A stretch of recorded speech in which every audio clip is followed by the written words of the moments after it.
有一大吨。是的，我说我也吃不了，我说我快就。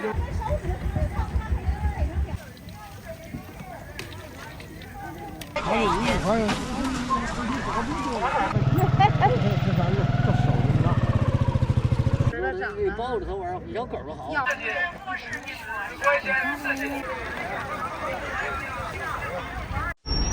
大家好呀，我是阿林，今天来逛一逛位于河北省唐山市的百年开平大集。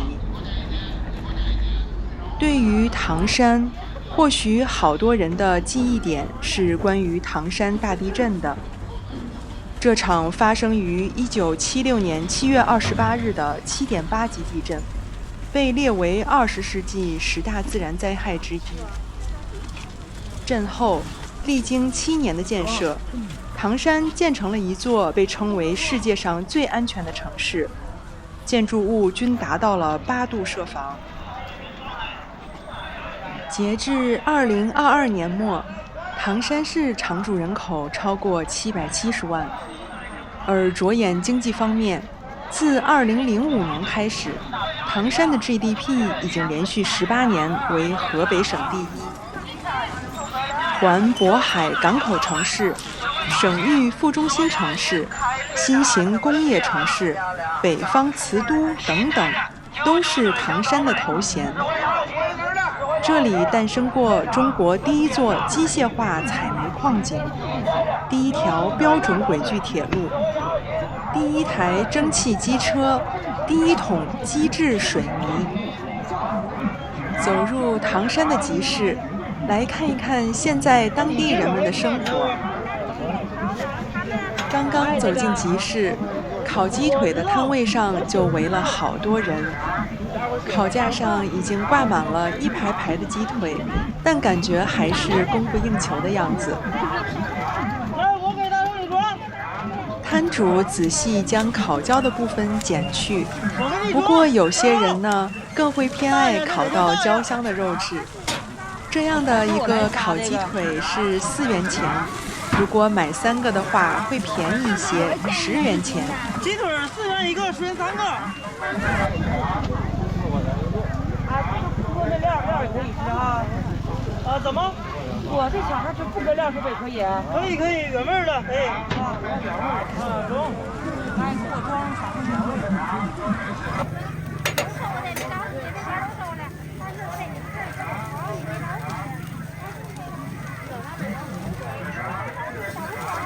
我给大伙你装。近看这些烤鸡腿非常诱人。表面焦脆，还撒上了芝麻，一个个烤得滋滋冒油。烤好的鸡腿呢，还会撒上孜然粉和辣椒粉。我看到好多人买完之后就迫不及待地咬上一口。关3个原味的皮料就这样啊！好嘞。这边是集市的其中一个入口。好多当地人都是骑着电动车过来赶集的，看样子是做好了大批采买的准备。这边卡车拉来的全部都是萝卜，萝卜呢是非常常见的食材。这边摊位上的萝卜种类还不少，像大红萝卜，就是原产于中国的，各地都有栽培。不过，中国的东北是大红萝卜的主要产区。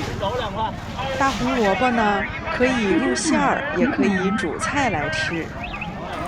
在东北的大锅菜中，萝卜就扮演着重要的角色。这边卖的是麻叶皮和排叉皮，其实就是炸麻叶和炸排叉的原料。炸麻叶和炸排叉，不知道大家有没有听过，算是一道比较偏北方的传统面食小吃，是不少人童年的味道。像是在中国北方的部分地区，比如陕西、河南，还有湖北、安徽、重庆，地域不同，口味也不同，分为甜、咸2种口味。在和面的时候会加盐或者糖。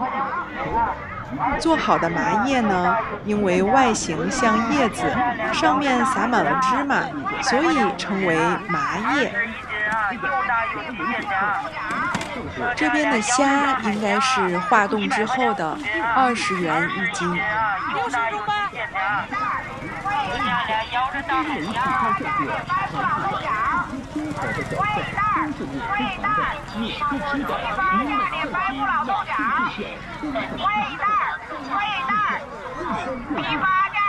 这边堆成小山一样的是豆角，装好的5元钱1袋子。批发价的白不老豆角，1袋，批发价的白不老豆角。成堆的土豆是5元钱4斤，如果只买1斤的话，要稍微贵一点，1.5元。批发价的白不老豆角，1袋，批发价的白不老豆角，1袋，批发价的白不老豆角，1袋。集市上除了食材之外，卖衣服的摊位也有很多。虽然样式看上去并没有那么时尚，但镇上好多居民也会过来选购的。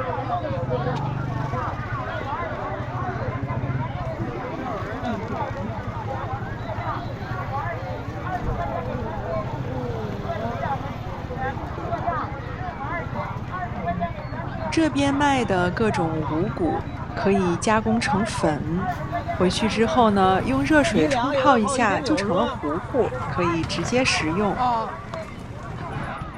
集市所在的开平区为唐山市中心城区之一。明朝永乐元年，设在真定府的开平中屯卫喜居于此，开平由此得名。开平大集兴于明成化年间，距今有500余年的历史了。商品门类齐全，摊位数量多，有填不满的开平城之说。每逢农历5和10的日期，便是开平大集日。集市以前呢在城区内，后来专门划定了一片区域。搬迁过来的新址占地有上百亩的面积，也就是现在所在的地区了。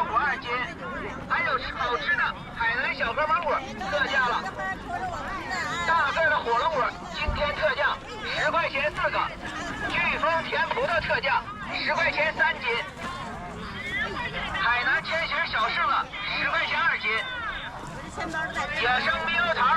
这些都是飓风葡萄，10元3斤。飓风葡萄是中国北方市场上很常见的一种葡萄，口感呢甜中略带微酸。飓风葡萄原产于日本，引入中国北京已有几十年的历史了。目前在河北、山西、辽宁等地都有大面积的种植。这边是广西的沃柑，4元1斤，口感很甜。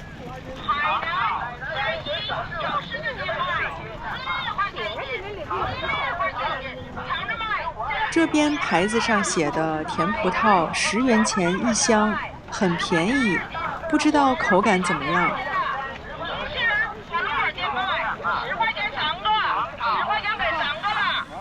这边火龙果是按个卖的，10元钱3个。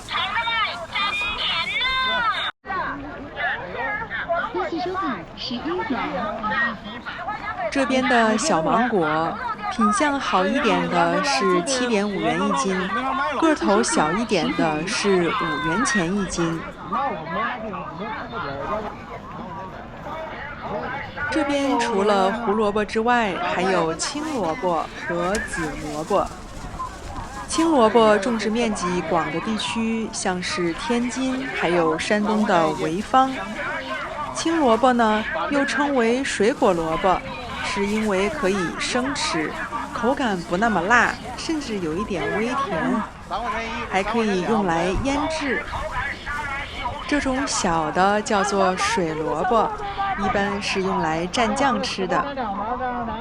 刚刚看到的还有紫色的萝卜，紫萝卜呢是新的杂交品种，又叫做冰淇淋萝卜，据说吃起来多汁甜脆。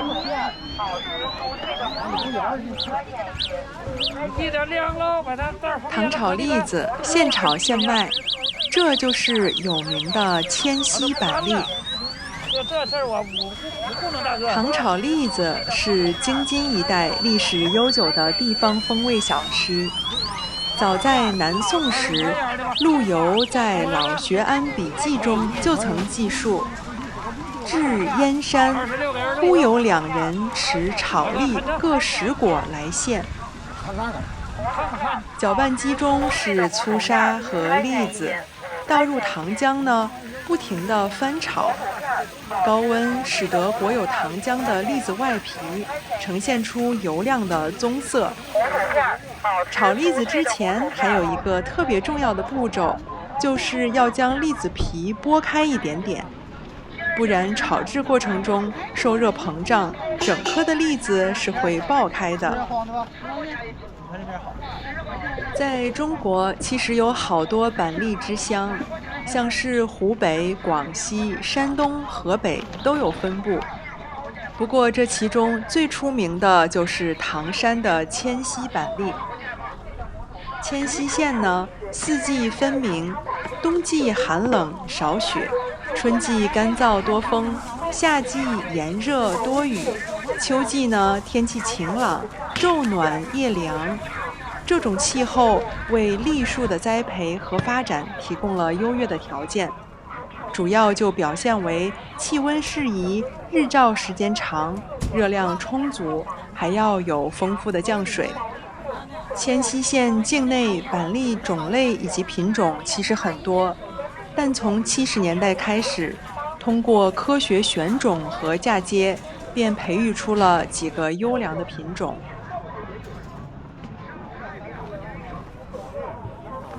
这边接连几家都是卖兔子的，老板说一般肉兔是买来吃的，但是小一点的可爱的小兔子一般是买回去当宠物养的。说到吃兔肉呢，就一定要提四川了。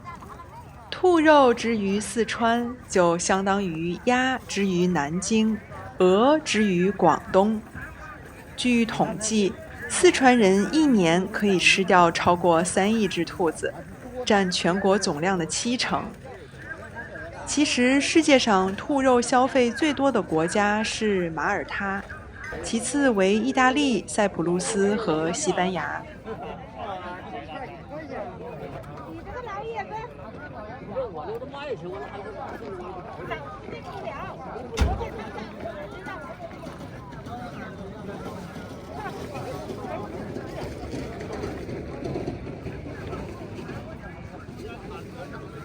哎，谁敢这小耗子？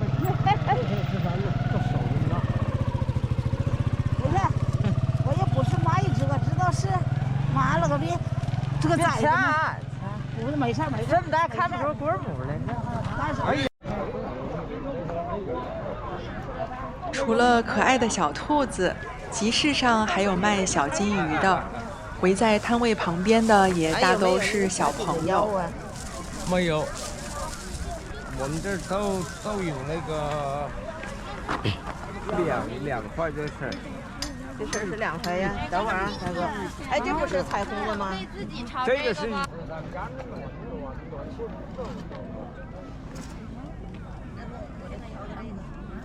块钱2条啊，那也是冷水的吧？我说那个我养不了，才死了我养。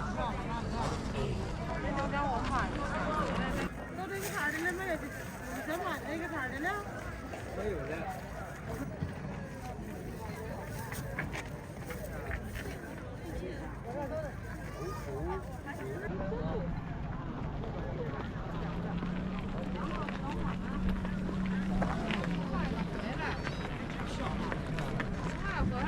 这边又是一家卖兔子的摊位，我还看到了长毛兔。这个跟茶叶。哦，这是长毛的。这毛毛兔吗？垂耳。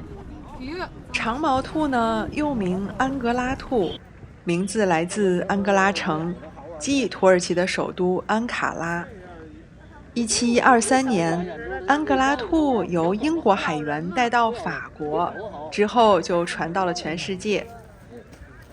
在中国的浙江、山东、河南等地，均有一定规模的长毛兔养殖产业。据说兔毛的市场收购价还不低的。你看这玩意儿没有少，你再弄。太少，你拿上家水。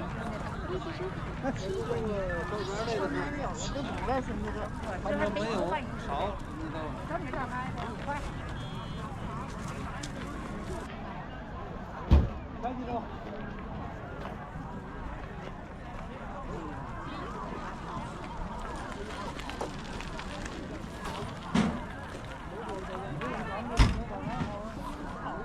这边摊位上摆的全部都是动物的饲料，与我们熟悉的猫粮、狗粮一样，动物、禽类的饲料所含成分也各不相同。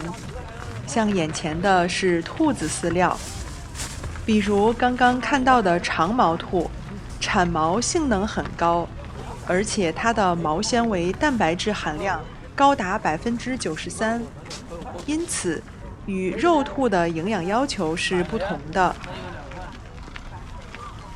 饲养长毛兔的营养要求就是高蛋白，每产1克兔毛约需要2克可消化粗蛋白，再加上维持生长需要的蛋白，所以每天需要摄入约为18克的粗蛋白或者12克的可消化蛋白。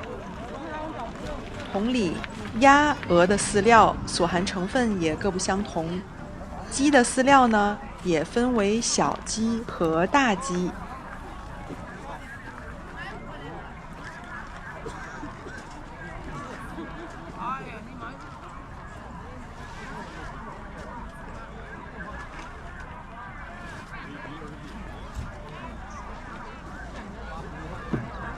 这边卖的全部都是打鱼和捕捞的用具，像是渔网，还有蟹笼等等。唐山临渤海湾，不仅有出海捕鱼船，也有淡水养殖业。沿海地区的水产品呢，像是毛蚶、蛏子、河豚、甲鱼等等。小份儿，他们家只有这个2块2块2块，你这个钱上去。小份儿的什么拿了这个，81个，1.8只。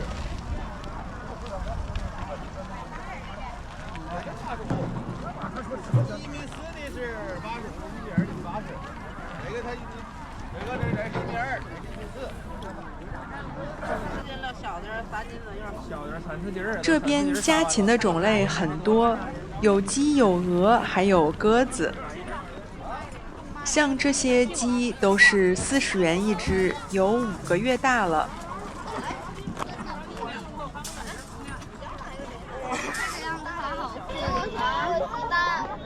这是鲜鸭蛋，旁边个头更大的是鹅蛋，要20元一斤。最右侧的呢是鸡蛋，7元钱一斤。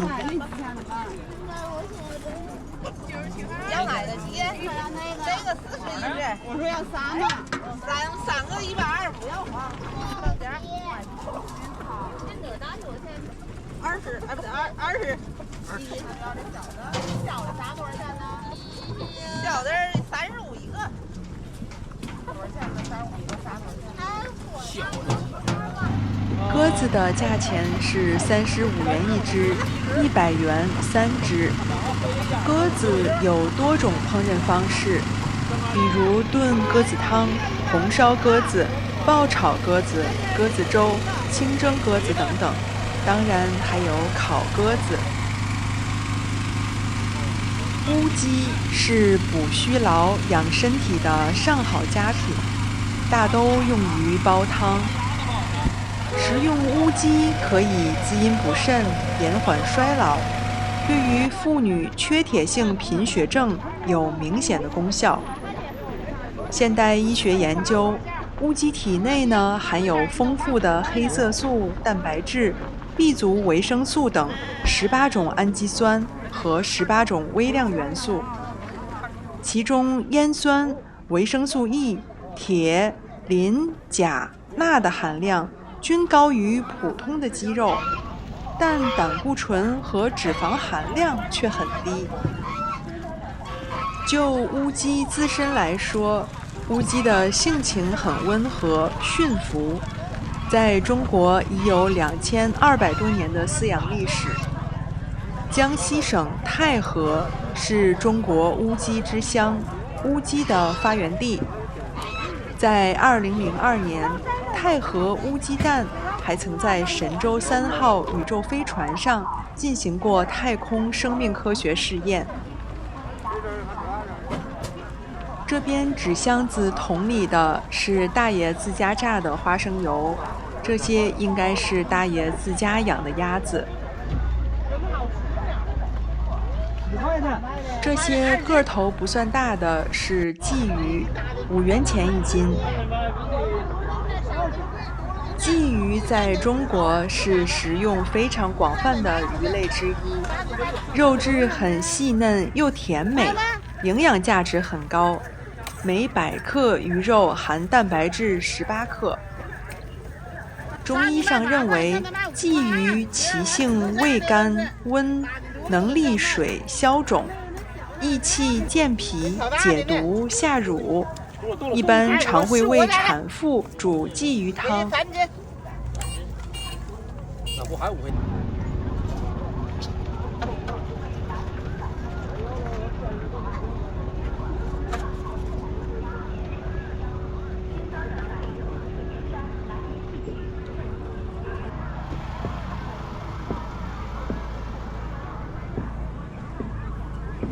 除了新鲜的活鱼，在集市上也能看到很多北方常有的冻鱼。不过随着天气不再那么寒冷，集市上卖冻货的摊位应该也渐渐少了。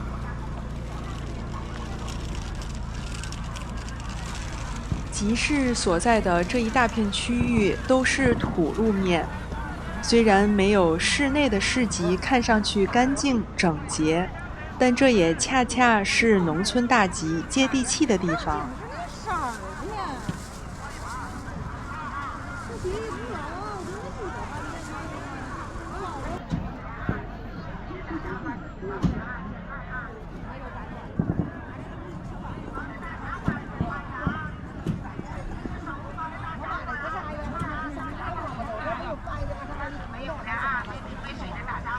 你从哪儿买的？哪儿的我这上哪儿买去？步行街那儿呢？步行街，唐山步行街，我卖去。中，我这说啥？我卖不，这叫步行，真的。太吃不出白的来。乳山生蚝一直都是名声在外的。旁边这些呢是毛蚶，算是唐山当地的特产，价钱是20元3斤。毛蚶的烹饪方法有很多，煮、烤、焖、涮、炒、拌。此外，当地据说还有蚶子肉馅儿的大蒸饺，非常有特色。这是干蘑菇，与云南每年时令的新鲜野生菌不同，北方以及东北地区多食晾干的蘑菇。这其中味道比较鲜美的，比如说真蘑。真蘑呢是白蘑科食用真菌，野生真蘑是中国东北特有的山珍之一。像东北名菜小鸡炖蘑菇所用的就是真蘑。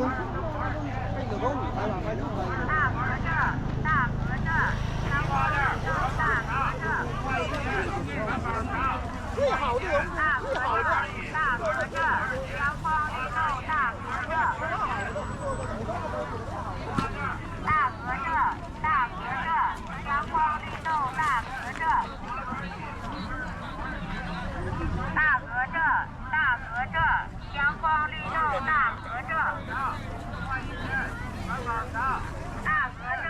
谢收看，再见。这些毛毯看上去有点旧旧的，而且没有包装，不知道是不是二手物品呢？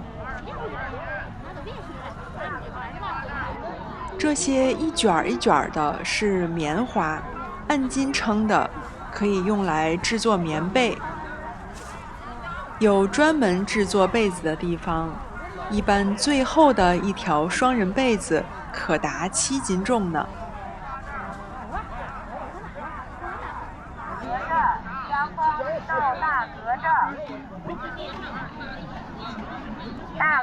这个一定要好好介绍一下了，这是唐山当地地地道道的面食小吃，叫做疙瘩。这个叫疙瘩呀？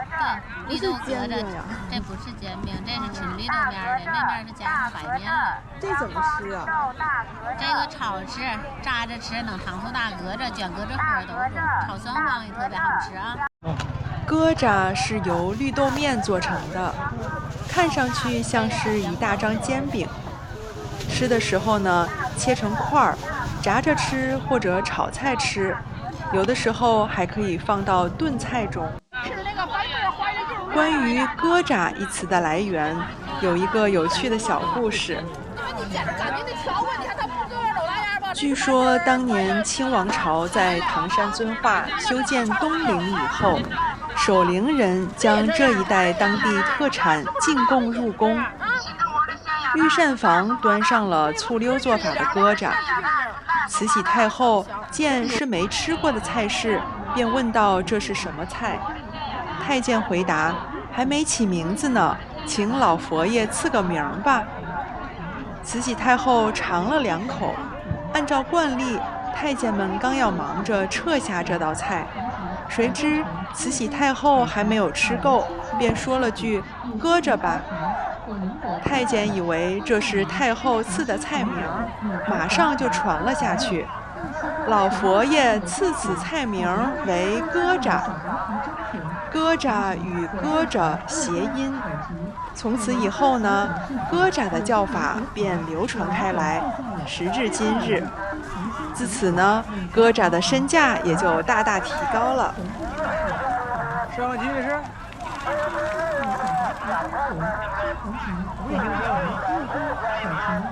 这些都是不同品质的干木耳和干蘑菇，像这边就是刚刚介绍过的榛蘑，味道很鲜美。海南千禧小柿子、野生猕猴桃、火龙果特价了，花豆泥、冰糖鲜苹果、美国红皮、大红柚、大西瓜全部贱卖了，真甜。大香蕉贱卖了，小薄皮真甜。砂糖橘、果冻橙、沃柑、丑橘、海南千禧小柿子、野生猕猴桃、火龙果特价了，欢迎收看8元。美国红皮、大黄梨、海南千禧小柿子、野生猕猴桃、火龙果特价了。这些是山药，有3块5一斤的，也有4块5一斤的。全部贱卖了，真甜。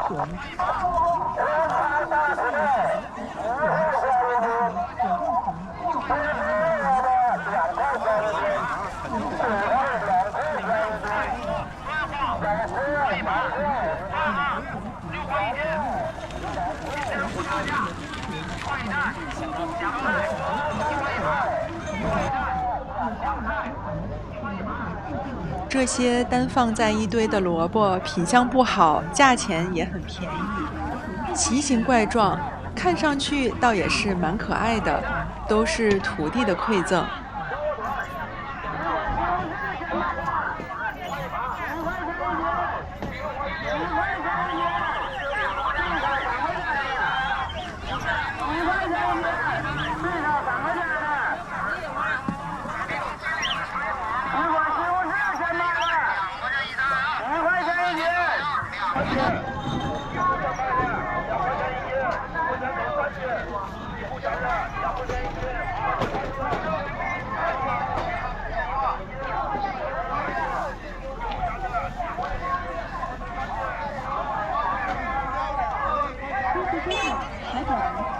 这些并不是烂蔬菜，而是发干的冻菜。在中国北方地区的冬天，特别是偏东北部，天气极为寒冷，新鲜蔬菜很难贮存，不免就生了冻。在生活条件不好的年代，不舍得扔掉生冻的菜，却也因此意外铸就了不一样的美味。用水再次泡发之后，做成像是大炖菜，会格外的好吃。因此在如今的集市上，有好多人会专门来买这种冻菜。没有酸腿，挑喇叭的好吃吗？喇叭的好吃，对，都找喇叭的这样的带点的。黄元帅还有国光苹果，是多少人小时候最初对苹果的记忆呢？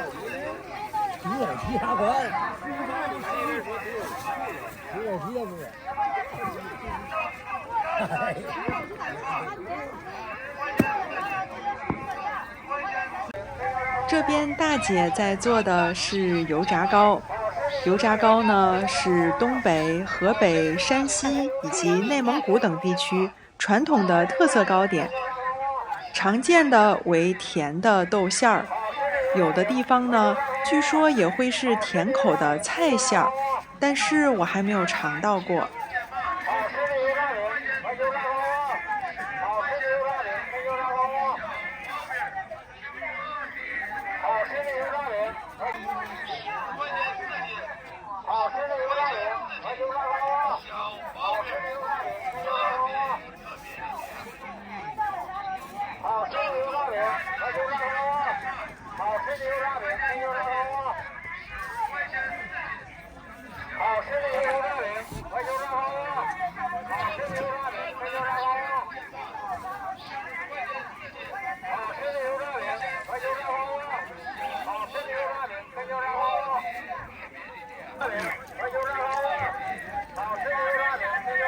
大姐，他们你这这还没有雅思呢？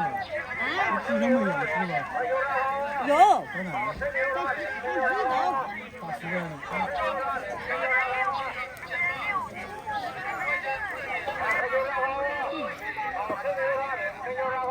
尽量在三级了。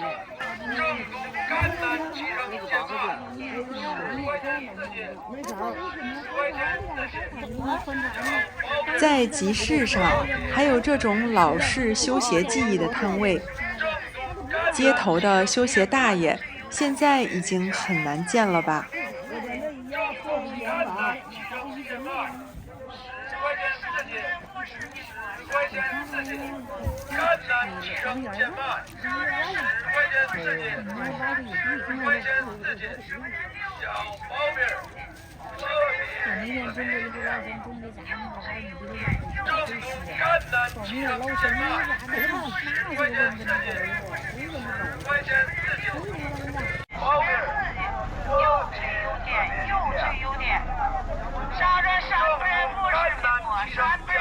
这边成堆的苹果价钱也不贵，有10元钱4斤的，也有10元钱6斤的。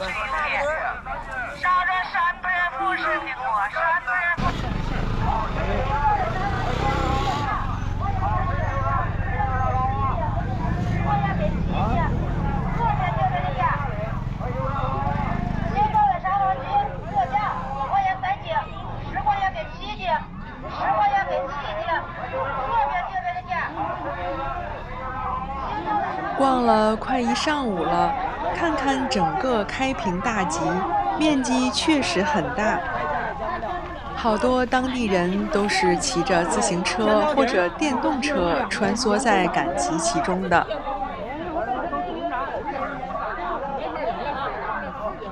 冰糖新苹果、美国红提、大红柚、大西瓜全部贱卖了真甜，海南大香蕉贱卖了小薄皮真甜，砂糖橘、果冻橙、热干、草橘，海南新型小柿子、野生猕猴桃、火龙果特价了，大梨、糖心苹果、美国红提。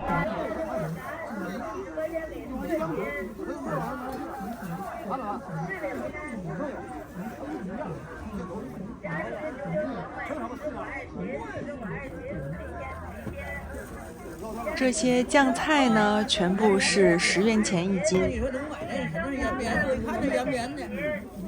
辣白菜旁边是酱青椒。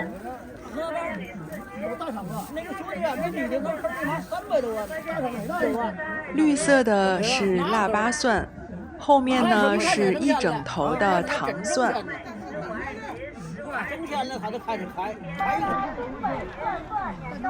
这应该是做饼的大锅，卖完了，老板也开始收摊了。时间临近中午，好多人都是满载而归。靠近集市出口的两侧是卖肉集中的区域。这边有好多摊位卖的是新鲜的羊肉、羊排，还有爆好的羊肉卷儿。买上2盒羊肉卷儿，中午回家可以直接涮羊肉了。有啊，哎呦，吓老一跳。对，有。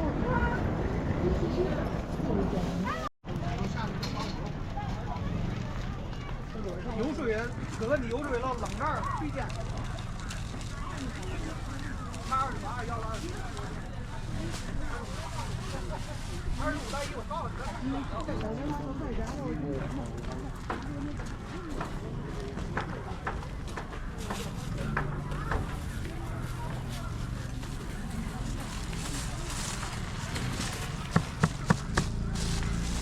这儿还有整只的羊蹄儿，还有其他一些羊下货、羊内脏。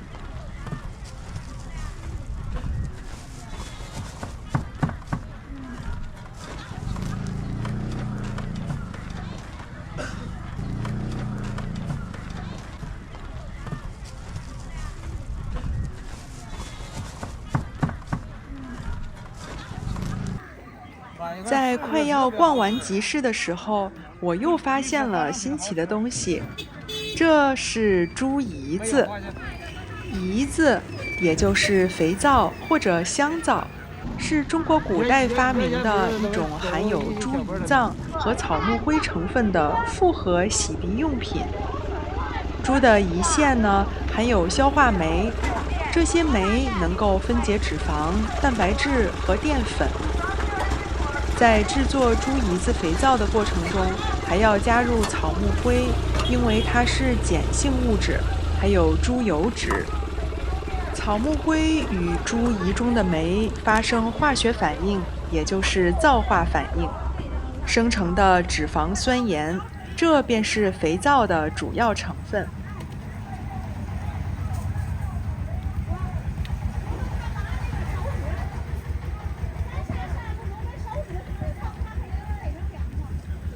这边大姐在制作的是萝卜丸子，看上去很诱人，8元钱1斤。我打算买几个刚出锅的。萝卜丝儿应该是水焯了吗？没焯，焯了味儿不大了。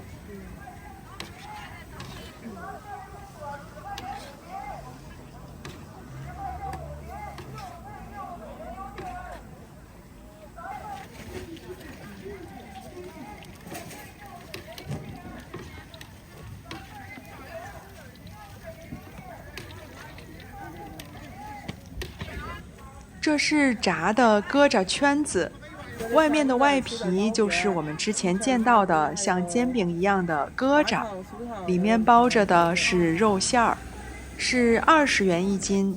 我也打算买一些尝尝。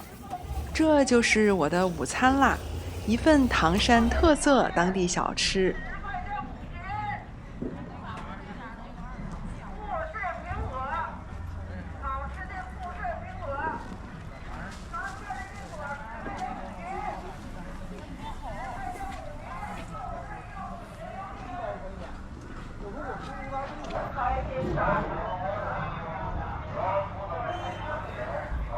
在集市附近，我还看到了这种平顶的房子，是唐山当地很有特色的民居。